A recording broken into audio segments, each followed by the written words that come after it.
আসসালামু আলাইকুম রহমতুল্লাহি ওয়া বারাকাতুহু। বরাবরের মতো আমি তোমাদের কাছে আরেকটি শিক্ষণীয় ঘটনা নিয়ে উপস্থিত হচ্ছি।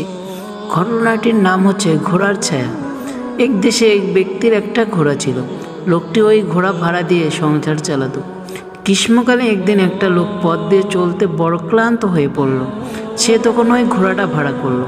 ঘোড়া ভাড়া করে তার উপরে কিছুক্ষণ চললো।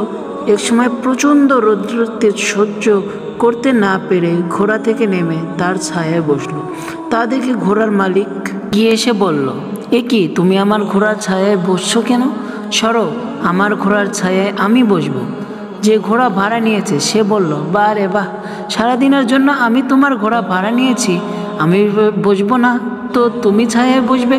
ঘোড়ার মালিক বলল, ঘোড়া তোমার ভাড়া দিয়েছি ঠিকই, কিন্তু ছায়া তো ভাড়া দেয়নি। এমনি দুজনের কথা কাটাকাটি করতে করতে শেষমেশ মারামারি শুরু করলো।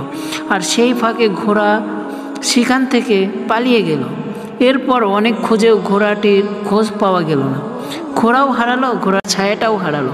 শিক্ষণীয় বিষয় হচ্ছে, আমরা সামান্য জিনিস নিয়ে মাতামাতি করার কারণে অনেক সময় অনেক মূল্যবান জিনিস হাতছাড়া হয়ে যায়।